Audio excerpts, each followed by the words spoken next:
ነው ግን እኔ ተራብ በጾም ወቅት ነው የተባረኩት። ኦሮሞ በመባል በቋንቋ ነው የገቡት እዚህ ቦታ ላይ ማለት ነው። አይኛ መጀመሪያ ሲመጡ ኦሮሞ መስለውን ነበር። ኋላ ስናያቸው በኋላ አማራ ናቸው። ጳጳሱን ካሰናበቱ በኋላ ወደ አዲስ አበባ ነው የመጡት። እነዛ እኛን ሲከሱ የነበሩት የኛን ስም ሲያጠፉ የነበሩት እኛን ለማባረር ሴራ ሲሰሩ የነበሩት እነሱን አንስተው ወደኛ ቦታ አስገቧል። ማን የሚያለቅሰው ህዝቡ ነው ወይንስ? ህዝቡ እያለቀሰ ነው፣ እናቶችም እያለቀሱ ነው። እንደው በአጠቃላይ ስለ ቤተክርስቲያን ምን ይላሉ? እስቲ ይበልጥ ዘረኝነት ያለ በእኛ ኦርቶዶክስ ቤተክርስቲያን ውስጥ ነው። አማራ መሆኔን ሲያውቁ ግን ከስራ ገበታዬ አባረሩኝ፣ ይሄ ሁሉ ችግር በደል ደርሶብኛል።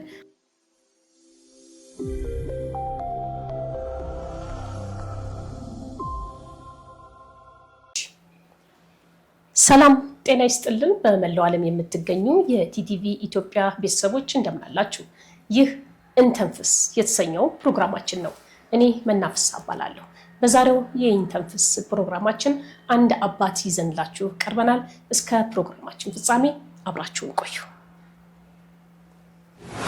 ሰላም አባ እንደምን አሉ? እግዚአብሔር ይመስገን። ሰላም ነሽ ልጄ? ወደ ስቱዲዮአችን ስለመጡ እጅግ በጣም እናመሰግናለን። እኔም አመሰግናለሁ። ምን ገጠሙት? ምን ይዘው መጡ? ምን እንስማዎት እስቲ። ምንድነው የተፈጠረው ነገር? ችግር ገጥሞኛል፣ እባካችሁ ድምጼን አሰሙልኝ ለህብረተሰቡ ለሚመለከተው ክፍል ሁሉ ብለው ነው ወደ ስቱዲዮአችን የመጡትና ራስዎን ያስተዋውቁልንና እስቲ ጉዳዩን እንስማው። እሺ አመሰግናለሁ። በስመ አብ ወወልድ ወመንፈስ ቅዱስ አሐዱ አምላክ አሜን። ያው እዚህ ቦታ እንድመጣ ያደረገኝ ችግሬ ነው። እኔ መላከ ፀሐይ ቆሞስ አባ ገብረ ጻድቅ መዝገቡ እባላለሁ።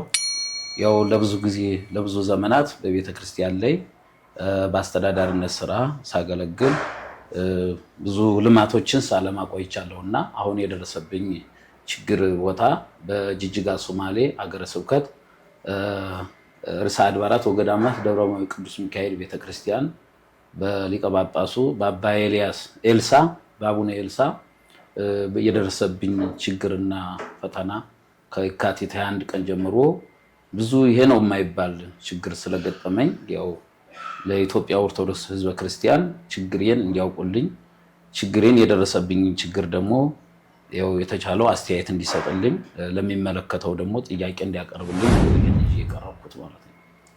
የት አድባራቶች ላይ ሰርተዋል? በምንስ ምክንያት ነው አሁን ተባረር ያለው እያሉ ነው ያሉት? ከየት ነው የተባረሩት? ለምን ተባረሩ?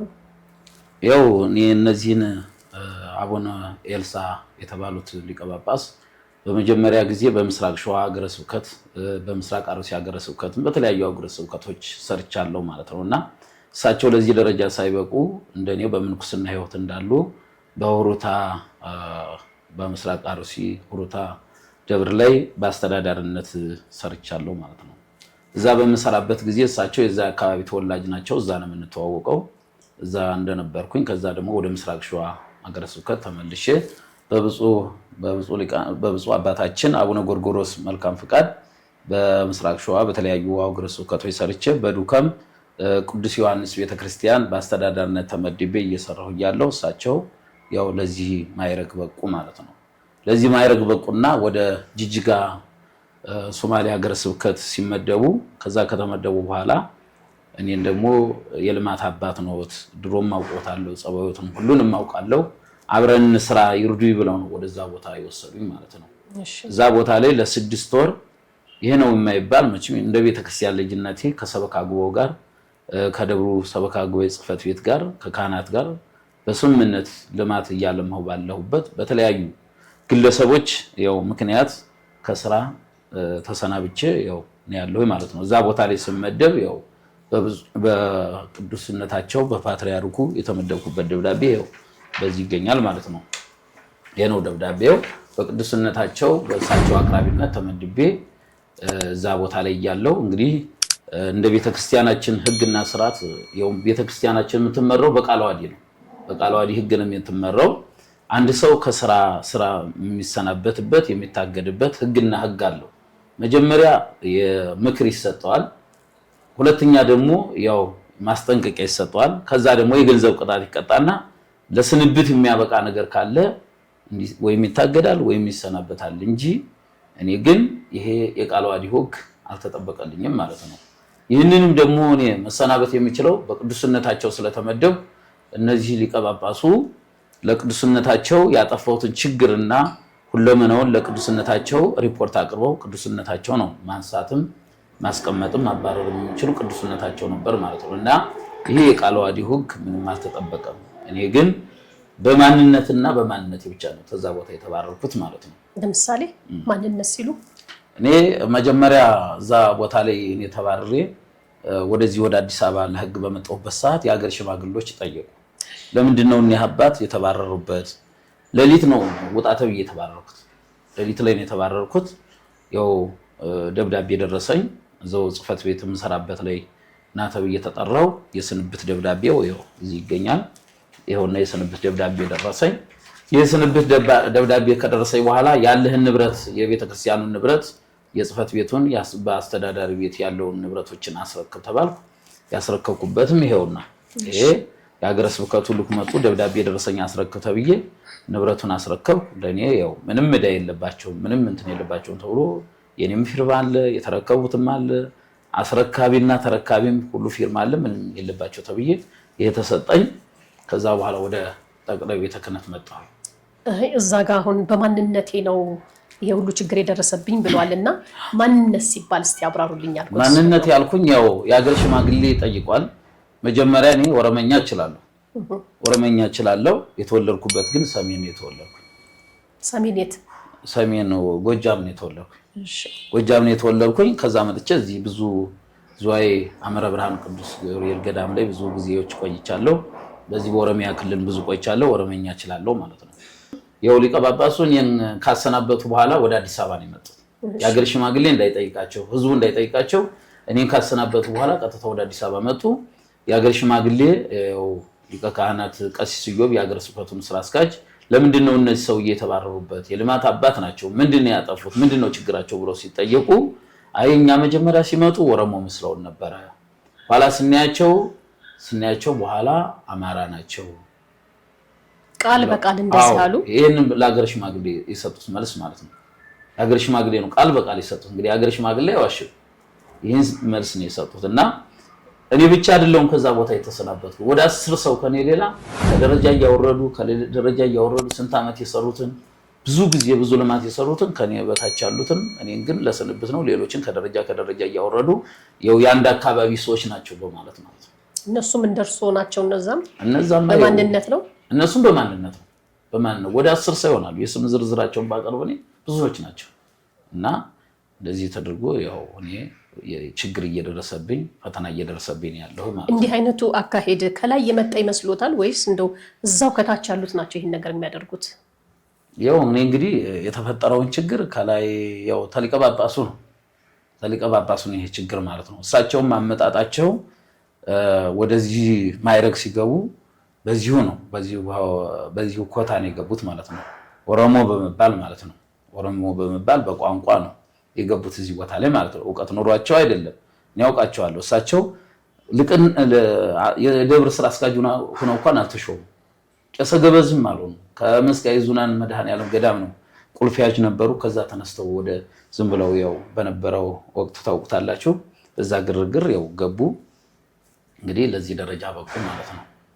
እሺ እዚህ ጋር የሚለው እርሱ የተሾሙበት ወይም ደግሞ ይሄ ደብዳቤ ከቤተ ክህነት የመጣሉት ታህሳስ 22 ቀን 2017 ነው። እዚህ ደግሞ የተሰናበቱበት ቀን ሳየው የካቲት 21 2017 ምን ያህል ጊዜ ነው የሰሩት? አዎ ይሄ እዚህ ደግሞ ደብዳቤ አለ። እሳቸው ደግሞ መጀመሪያ በሳቸው ነው የተመደብኩኝ ማለት ነው። በመጀመሪያ በሳቸው ነው መስከረም ስንት ይላል እሱ ላይ መስከረም 1 ቀን 2017 አዎ እሳቸው መስከረም 1 ቀን እንደዚህ መደቡኝ። እየሰራው ባለሁበት ላይ ይሄንን ታህሳስ ደግሞ በቅዱስነታቸው አቅርበው የልማት አባት ናቸው ጸባይ አላቸው ምግባር አላቸው እና በቅዱስነቶት እንዲጸድቅልኝ ብለው እሳቸው ራሱ ነው አጽፈው ጨርሰው ያመጡልኝ ማለት ነው ደብዳቤው። ስለዚህ እሳቸውም ራሳቸው እንዲሰናበቱ ፈቅደዋል ማለት ነው። ማን ዋናው ከቤተ ክህነት ፓትርያርኩ አልሰሙ ፓትርያርኩ ላይማ ከሰስኩ እኮ። ከዛ ስሰናበት ቀጥታ መጥቼ ለጠቅላይ ቤተ ክህነት ሳማክር ጠቅላይ ቤተ ክህነት የተመደቡት በቅዱስነታቸው ነው። በቅዱስነታቸው ስለተመደቡ ይህን የሚመለከታቸው ቅዱስነታቸው ናቸው አሉኝ። ይህ ለቅዱስነታቸው እኔ ደብዳቤ ጻፍኩኝ፣ ቀጥታ ማለት ነው። የህግ ባለሙያዎችን አማክሬ ደብዳቤ ጻፍኩኝ። ቅዱስነታቸው ላይ ገባሁኝ። ቅዱስነታቸው ይህንን ደብዳቤ ያዩ። ይህን ደብዳቤ ደግሞ ለጠቅላይ ቤተ ክህነት ለመንበረ ፓትርያርክ ጠቅላይ ቤተ ክህነት እንዲታይላቸው ብለው ደብዳቤ ጻፉ። እሳቸው ያመለከትኩትን ማመልከቻ ወደዛ መሩልኝ ማለት ነው፣ ወደ መንበረ ፓትርያርክ ጠቅላይ ቤተ ክህነት ማለት ነው። ጠቅላይ ቤተ ክህነቱ ደግሞ ይህንን አዩና አይተው መርምረው በአስተዳደር ጉባኤ ይህንን ቅዱስነታቸው የመደቡትን ቅዱስነታቸው ነው ማንሳት የሚችሉት እንጂ እሳቸው ማንሳት አይችሉም እና በቋሚ ሲኖዶስ ተመርምሮ ታይቶ ወደ ስራቸው እንዲመለሱ ብሎ መንበረ ፓትርያርክ ጠቅላይ ቤተ ክህነቱ ወደ ቅዱስነታቸው መለሰው ማለት ነው። ደብዳቤ መልሶ ቅዱስነታቸው ደግሞ በአስቸኳይ ለቋሚ ሲኖዶስ እንዲቀርብ አደረጉልኝ። ለቋሚ ሲኖዶስ ላይ ቀረበ። እሳቸውም ሊቀ ጳጳሱም ቀርቧል ተጠይቋል ተብሏል። እኔ ግን የራሴን ነው የማውቀው። እኔ ተጠየኩኝ። ምንድነው የተሰናበቱበት ችግሮት ምንድነው የሚለውን ችግር ተጠየኩኝ። ስጠየቅ እኔ በማንነቴና በማንነቴ ብቻ ሌላ ምንም ችግር የለብኝም። ችግር ካለብኝ በችግሬ መጠየቅ መከሰስ ይቻላል። ችግር ካለብኝ እኮ ይሄን ንብረት ይሄንን ያስረከብኩበት ነፃ ነው፣ ምንም ችግር የለባቸውም ተብዬ እኮ ነው ይሄ ደብዳቤ የተሰጠኝ። ይህ ለቅዱስነታቸውም ለቋሚ ሲኖዶስም አመለከቱ። ይኸው አሁን እኔ መልስ ይሰጠኛል ብዬ ቋሚ ሲኖዶስ እየጠበቅኩ ነው ያለው። እንግዲህ ቋሚ ሲኖዶስ ደግሞ ወይም ተፈርዶብሃል ወይም ተፈርዶልሃል ያለኝ ሰው የለም። ምን ያህል ጊዜ ሆነው? 4 ወር ነው። 4 ወር ሙሉ እየተቸገርኩ ነው ያለው። ስለዚህ ወደ ሚዲያ የመጡበት ዋናው ምክንያት ጊዜው በጣም ረዘመብኝ፣ መፍትሄ አላገኘሁም ብለው ነው? አዎ፣ ይኸው እየተራብኩ እየተጠማሁ ነው ያለው። የካቲት ወር እንደውም የሰራሁበት ደግሞ እዚህ ሁሉ ተከልክያለሁ። የሰራሁበት እኔ መነኩሴ ከቤተክርስቲያን ከወጣ አሳ ከውሃ ከወጣ ምንም የለው። እኛ ቤተሰብ የለንም፣ ዘመድ የለንም። ምንኩስና ማለት እንግዲህ ልጄ ወዳጄ እናቴ የሚባል ነገር የለም። ዘመዳችን ቤተክርስቲያን ናት። ከቤተክርስቲያን ሲያባርሩኝ በጾም ወቅት ነው የተባረኩት። በጾም ወቅት ጾሙ በሚገባበት ሰዓት ህዝቡ ወደ ቤተክርስቲያን መጥቶ በሚያስቀድስበት እኔ ቤተክርስቲያን ገብቼ በምጸልይበት በማስቀድስበት ወቅት ተባረርኩኝ። ያው መጣሁኝና ለበላይ አካል የወለ ጠቅላይ ቤተ ክህነት ለቅዱስነታቸው አመለከትኩ። ያው ነገ ዛሬ በማለት ደሞዝ ሁሉ ተከልክዬ ምንም ደሞዝም የለኝ ቤት መከራይበት ምንም ንብረት የለኝም ማለት ነው። ያው ቤተክርስቲያን ሳገለግል ነው የቆየው። በዛ ምክንያት ያው ያለኝንም ከዚህ ቀደም የነበረውን ደሞዝን ለአንዳንድ ገዳማት ለአንዳንድ ቤተክርስቲያን ያው ለገጠር ቤተክርስቲያን ትላሉት ነው እየረዳሁ የነበረ ማለት ነውና በዛ ምክንያት ምንም ብር በእጄ የለኝም። አሁን ዝም ብዬ አንድ ቀን አንዱ ሰው በየጓደኞቼ እየሄድኩ ነው እያደርኩ ያለሁ ማለት ነው። እና ስለተራብኩ ስለተጠማሁ ስለተቸገርኩ ነው ይሄን አሁን ወደ ሚዲያ የቀረብኩ ማለት ነው። እንደው አሁን ይመለሱ እንኳን ቢባል እዛ አብራችሁ ሆናችሁ የመስራት እድሉ ጥሩ ነው ሰፊ ነው ብለው ያስባሉ? አይ እኔ ከህዝቡ ላይ ምንም ቅያሜ የለኝም። ህዝቡ አሁን በጉጉት እኔን ይመጣሉ እያለ ነው እየጠበቀ ያለ። ካህናቱም እንደዛው ሁሉም እኔን ማንም የጠላኝ ሰው የለም። ሁሉም እኔን ቢጠየቁ ራሱ የሰበካ ጉባኤ አባላቶች ምክትሉም የሚመን ተወካዮችም ሁሎችም ቢጠየቁ እኔን አንድ ችግር ያለበት ብሎ የሚል ሰው የለም እና ህዝቡም እኔን የሚፈልግ እንጂ እኔን የሚጠላ ህዝብ የለም። እንደኔ አስተሳሰብ ማለት ነው። አሁንም ቢሆን ለቅዱስነታቸው ሳመለክት ቢቻል ወደ ቦታ የተመልሼ እንድሰራ ካልተቻለ ደግሞ በአዲስ አበባ ሀገረ ስብከት ውስጥ ባሉት አድባራትና ገዳማት ውስጥ ተመድቤ ቤተክርስቲያን እንዳገለግል ብዬ ነው ለቅዱስነታቸው የሚያመለከትኩ ማለት ነው። እና ይኸው አሁን መንበረ ፓትርያርክም ቅዱስነታቸውም በአፋጣኝ ያው ለጠቅላይ ቤተ ክህነት አቅርበውልኛል። ጠቅላይ ቤተ ክህነቱም ደግሞ መንበረ ፓትርያርክ ጠቅላይ ቤተ ክህነቱም ለቅዱስነታቸው በአፋጣኝ ነገ ዛሬ ሳይል ተሎ ወደ ቋሚ ሲኖዶስ አቅርቦልኛል ማለት ነው። እና ቋሚ ሲኖዶስም ደግሞ ያው እንግዲህ ተጠይቄያለሁ ቀርቦ ወይ እንግዲህ ውሳኔ አግኝተሃል ውሳኔ አላገኘም አልተባልኩም። አሁን ደግሞ ሰሞኑን ያው ርክበ ካህናት ያው ቋሚ ሲኖዶስ ስብሰባ ስላለ በያንን ያው እየጠበቅኩ ነው። ግን እኔ ተራብኩኝ ተጠማሁ። የኢትዮጵያ ኦርቶዶክስ ህዝበ ክርስቲያን ችግሬን አይቶ ወደሚያስፈልገው ጥያቄ እንዲያቀርብልኝ ነው ይሄንን አሁን ወደ ሚዲያ የቀረብኩበት ማለት ነው። የኔን መከፋትና የኔን መቸገር የቤተ ክርስቲያን ልጅ ነኝ። ምንም ችግር ሳይኖርብኝ ይሄ ፈተና ይሄ መከራ ስለደረሰብኝ ይሄንን ወደዚህ ሚዲያ የቀረብኩበት ይሄ ነው። ማንንም ልኮንን ማንንም ላጸድቅ አይደለም። ግን ይህንንም ሊቀ ጳጳሱንም የሀገረ ስብከቱ ሊቀ ጳጳስ ያደረሱብኝ ችግር ይሄ ስለሆነ ልቀርብ የቻልኩት እንጂ ይሄ ነው፣ ሌላ ችግር የለም። ህዝቡ እያለቀሰ ነው፣ እናቶችም እያለቀሱ ነው፣ አባቶችም እያለቀሱ ነው። በምን ምክንያት ነው ሄዱ አይዞት እያሉ ለኔም እየደወሉ የተቻላቸው አንዳንዶች እየደወሉ ያው ለትራንስፖርትም ለሚበሉበት ለሚጠጡበትም እያሉ አንዳንድ ሰዎች እየላኩልኝ እንደሆነ አመሰግናለሁ፣ በዚህ በሚዲያው ስም ማለት ነው። ከዛ በተቻለ መጠን ያው ቅዱስ ሲኖዶስን የማሳስበው ያው እኔ የቤተ ክርስቲያን ልጅ ነኝ። ያው እኔ የምናገረው ለቅዱስ ሲኖዶስ ያው የማቀርበው ችግሬ ታይቶልኝ ሁሉም መቼም ለዚህ ለጵጵስና የበቃው ከምንኩስና ተነስቶ ነው ማለት ነውና ያው ቅዱስ ሲኖዶስም ደግሞ ነገ ዛሬ ሳይል ችግሬን ፈተናዬን ተመልክቶ ያው ወይም ፍርድ የሚፈረድ ጥፋተኛ ከሆንኩም እንዲፈረድብኝ ካላጠፋው ደግሞ ያው መልስ እንዲሰጠኝ እንጀራ የሚያስፈልገኝ ወደ እንጀራ እንዲመልሰኝ ወደ ቤተ ክርስቲያን አገልግሎት እንዲመልሰኝ ነው ለቋሚ ሲኖዶስ የማሳስበው ማለት ነው። ለአሰናበቱት አባት ያው ላሰናበቱኝ አባትማ ምንም የማቀርበው ነገር የለኝም። የወሳቸው እንግዲህ እኔና እሳቸው ወዳጅ ነበር፣ ፍቅር ነበር። ይሁን የምላቸው በአንዳንድ ሰው በወሬ ሰምተው ነው ይሄንን ነገር እርምጃ ሊወስዱብኝ የቻሉ እንጂ እሳቸው በእውነት ራሳቸው ከራሳቸው ስሜት ላይ አወርደው ይሄን ውሳኔ ይወስዱብኛል ብዬ አላሰብም። መጀመሪያ አማራ መሆኑን አያውቁም ነበር እሳቸው አያውቁም ነበር፣ አያውቁኝም አማራ መሆኔን። እንግዲህ እኔ እሳቸው ያው ከእሳቸው ድምፅ ላይ አልሰማውም። ያው ከስራ አስካጁ ነው መጀመሪያ ኦሮሞ መስለውን ነበር ሲመጡ፣ በኋላ ሲናያቸው ግን አማራ ስለሆኑ ነው ያባረርናቸው ብሎ ከስራ አስካጁ ነው ከሊቀ ካህናት ቀሲስ ኢዮብ አንደበት ይሄ የተሰማ ማለት ነው። ሊቀ ጳጳሱ ግን እኔ ምን እንደሆንኩ ያው በምንኩስና ህይወት ነው እንጂ የምንተዋወቀው። እንግዲህ መነኩሴ ዘር የለውም። በነገራችሁ ላይ ቤተክርስቲያን ዘር የላትም። የሰው ልጅ የሰው ዘር የእህል ዘር እንጂ የሰው ዘር የለም። ሰው ነው። እኛ ኢትዮጵያዊ ስንሆን ባህላችንም አንድ ነው፣ ሁለምናችንም አንድ ነው እንጂ በእግዚአብሔር ላይም ዘር ምንም የሚባል ነገር የለውምና ይሄንን አስበው ከሆነ በጣም አዝናለሁ ማለት ነው። በዘር አስበው ከሆነ በቀጥታም ይሁን በተዘዋዋሪ እንግዲህ መልእክቱ ለሚመለከተው ክፍል ለጠቀሷቸው ሁሉ ይደርሳል የሚል እምነት አለኝ። እንደው ወደዚህ መለስ ስላልኩትና ከዚህ በፊት እንዲህ አይነት ነገር ገጥሞት ያውቃል? እንደው በማንነት ላይ እኔ ያው በኦሮሚያ ክልል ብዙ ዘመን አሳልፌያለሁ ማለት ነው። ወደ 20 ዓመት ሙሉ ቆይቻለሁና እንዲህ ያለ ፈተና በስራ ላይም ታግጄ በስራ ላይም እንደዚህ ሁኛ አላውቅም። አሁን የደረሰብኝ በዚህ በ2017 ዓመተ ምህረት እንጂ በዘረኝነትም ተገፍቼ አላውቅም። እኔ ሁሉ አባገዳዎችም የኦሮሚያ አባገዳዎች እኔ ደብረ ዘይት ብዙ ዘመን ቆይቻለሁ። እነ በየነ ሰንበቱ አባገዳ እንደገና ዱከም ላይም ደግሞ ጠድቼ ዮሐንስ ላይ ሲሰራ አሁን ያሉት አባገዳ እነ ድንቁ እነዚህ ሁሉ አብረን ተስማምተን ሁሉ ነው የምንኖረው እንጂ እንደዚህ ያለ ፈተና ደርሶብኝ አያውቅም። አሁን ብቻ የደረሰብኝ ፈተና ይሄ ነው። እኔ እንግዲህ ይሄን ነው፣ ሌላ የምናገረው ሐሳብ የለኝም። እሺ አመሰግናለሁ። እንግዲህ ትንሽ እየተነፈሱ ነው አይደል? አዎ ፕሮግራሙ ምን ተንፍስ ነው።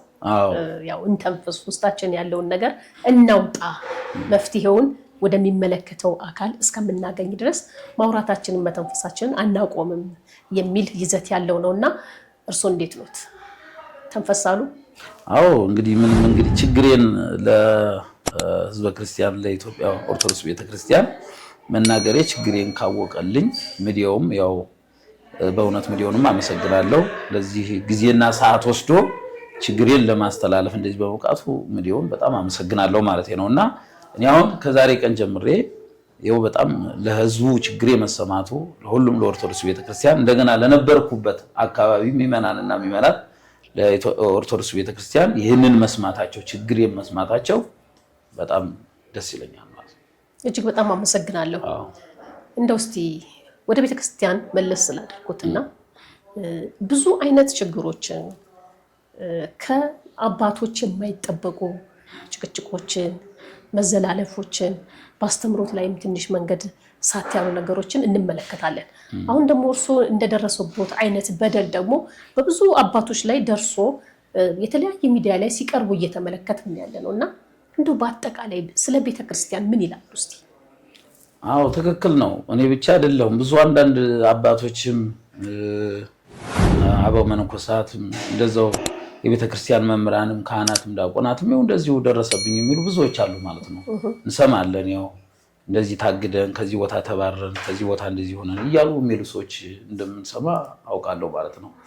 እና እኔ አሁን ይህንን የምለው እኔ እንግዲህ ያው ያሉን ከእግዚአብሔር በታች አበው ጽዋን አበው ሊቃነ ጳጳሳት ናቸው እና ለእኛ እንጀራችንም ለእኛ ውድቀታችንም ትንሣኤያችንም እነሱ ናቸው እና እኔ ለነሱ የማሳስበው ነገር ሰው መቼም ያጠፋም ይችላል፣ ችግር ሊኖርበትም ይችላል። የሰው ጸባው ብዙ ነው፣ ጉድለትም አለን እንትንም ውጤትም አለን ማለት ነውና ይህንን ታይቶ ሰው እንደ ደረጃው ከስራ እንደዚህ ከሚባረር በብሔር በዘረኝነት በጎጠኝነት የሚባረር ነገር ቢቀር እኛ ኢትዮጵያዊ ነን። ቅድም ተናግሬያለሁ። መልካችንም ቋንቋችንም ባህላችንም አንድ ነው። ቤተክርስቲያናችን ደግሞ ዘር የላት ቋንቋ ሁሉም አንድ ነው የቤተክርስቲያን ቋንቋና እንደው ይህ ነገር እንደው በአገራችን ውስጥ በዚህ ባለው ችግር ውስጥ የኦርቶዶክስ ቤተክርስቲያን በይበልጥ ዘረኝነት ያለ በእኛ ኦርቶዶክስ ቤተክርስቲያን ውስጥ ነው። በሌላው ላይ ምንም የማየው ነገር የለኝም። ይሄ ከኛ ቤተክርስቲያን የመነጨ ነው ብዬ ነው የማስበው እና ይህንን እኔ አሁን አጥብቄ እንትን የምለው ዘረኝነት ብሔረኝነት ቢቀር ነው። ቢቀር ቤተክርስቲያን አንድ ናት። እኛ የቤተክርስቲያን ልጆች ነን። ሁሉም የቤተክርስቲያንን ልጆች የእግዚአብሔር ልጆች ነን። እግዚአብሔር እኮ ሲፈጥረን መጀመሪያ ሰውን ባሪያችንና በአምሳላችን እንፍጠር ነው እንጂ አለ ከሌ ኦሮሞ ነው፣ ከሌ አማራ ነው፣ ከሌ ጋምቤላ ነው፣ ከሌ ደቡብ ነው፣ ከሌ ወላይታ ነው ብሎ እንፍጠር አላለም። ሰውን ባሪያችንና በአምሳላችን እንፍጠር ነው። በእግዚአብሔር አርአያና ምሳሌ የተፈጠርን ሰዎች ለምንድን ነው የምንከፋፈለው? ለምንድን ነው በቋንቋ የምንለያየው? ቋንቋ የኃጢአት ውጤት ነው እና ይሄ ቋንቋ ደግሞ መግባቢያ ነው። አንደኛ በዚህ ባንለያይ ጥሩ ነው። እንደገና ደግሞ እኛስ መነኮሳቶች ነን። ስንቶች ሚስት እያላቸው መርጌቶች፣ ቄሶች እየተባረሩ የቤት ኪራይ የሚከፍልላቸው እያጡ፣ ልጆች የሚያስተምሩበት እያጡ፣ ልጆችን የሚያበሉበት እያጡ የሚያለቅሱ አባቶችና ወንድሞች አሉና ይህንን እንደው አባቶችም አይተው ችግር ካለ ከደረጃ አውርዶ ችግር ካለ ደግሞ እንደው ከስራ እንኳን ታግዶ ደሞዙን እየበላ ራሱን እስከሚያስተካክል ድረስ ቢቆይ ጥሩ ነውና ይሄ እንደዚህ ያለው ነገር ቢቀር ዘረኝነት ብሔረኝነት የሚባለው ነገር ቢቀር ጥሩ ነው።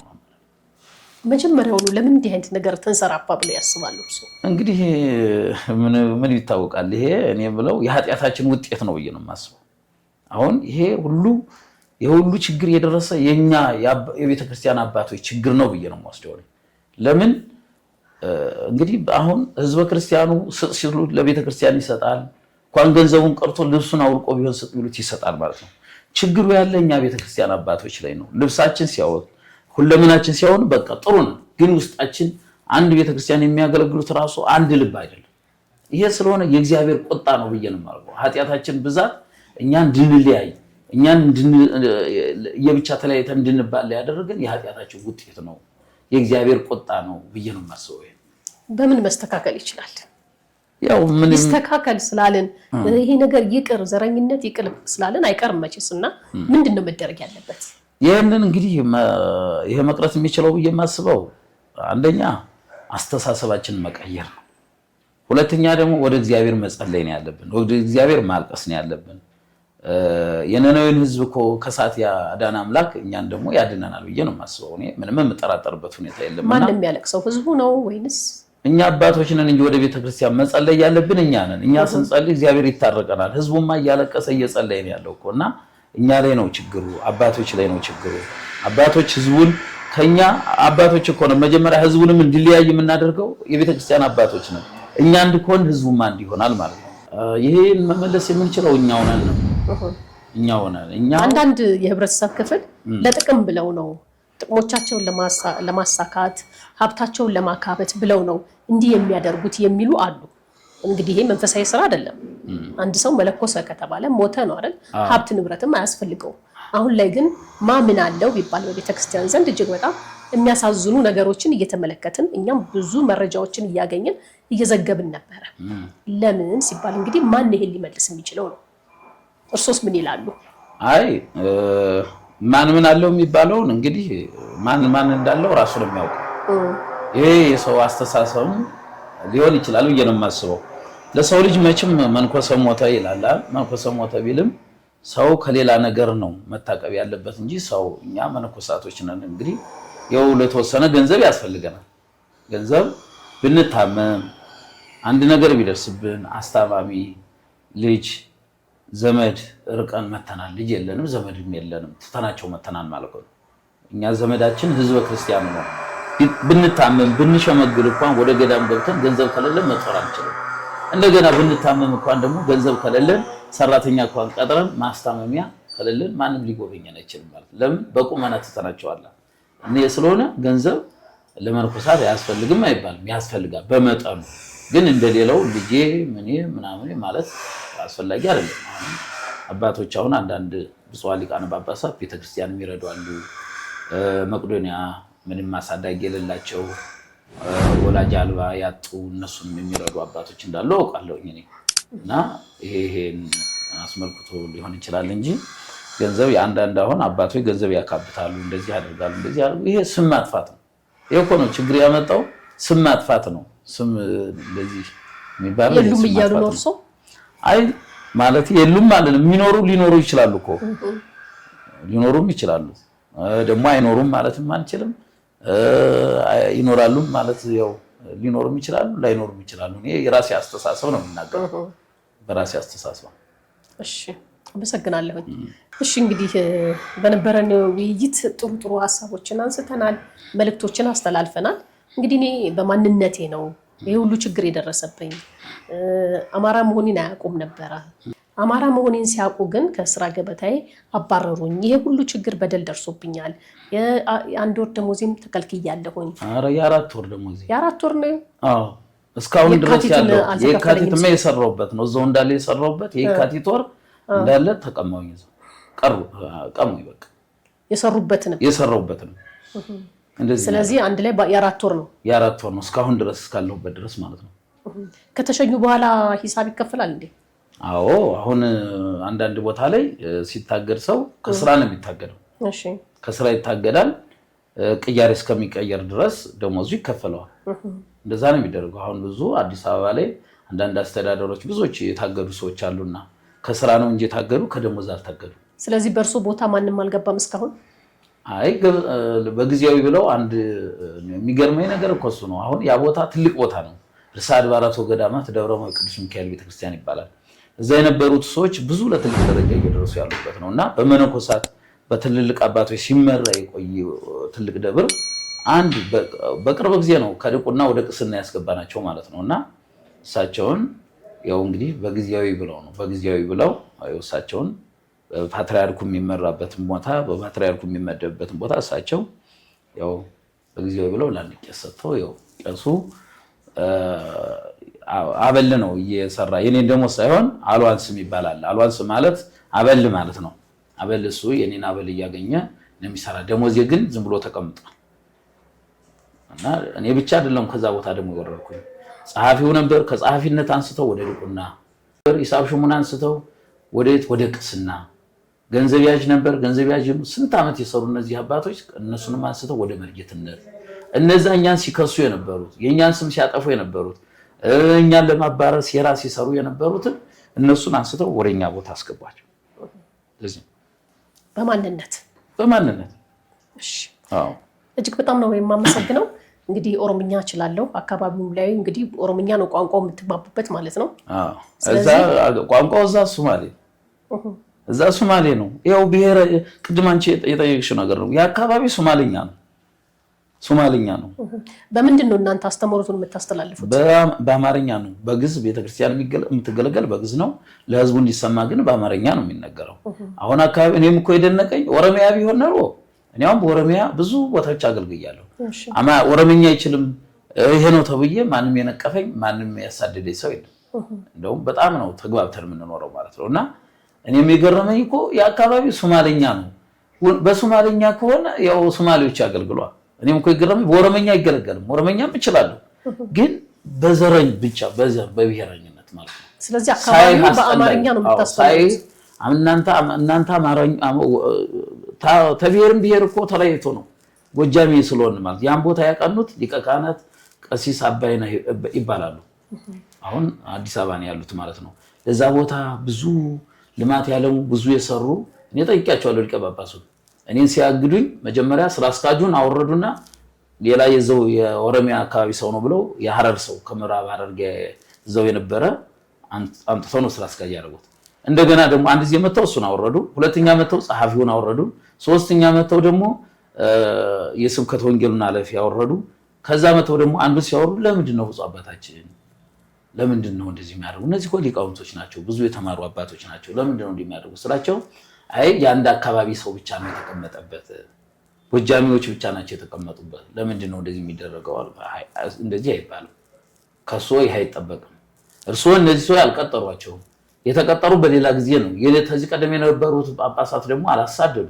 በእርስዎ ጊዜ እንዲህ መሆኑ ጥሩ ነው ወይ? እነዚህ ሰዎች እኮ እንደነዚህ ሰዎች እዚህ ቦታ 15 ዓመት ልጆች ወልደው ድረው የተቀመጡ አሉ። እነዚህም እኮ ሰው አላቸው፣ ህዝብ ናቸው፣ ወልደዋል፣ ድረዋል፣ ተጋብተዋል። ለምንድን ነው እንደዚህ የሚደረጉ እየስላቸው፣ አይ ይሄ ግድ ነው አንተም ለካ እንደዚህ ነህ አሉና መጨረሻ በእኔ ላይ እርምጃ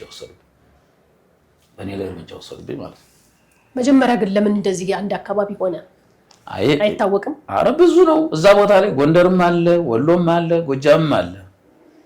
በቃ የሌለ የለም። ግን አመለካከቱ ትኩረት እየተደረገ ያለው ጎጃሞች ላይ ብቻ ነው።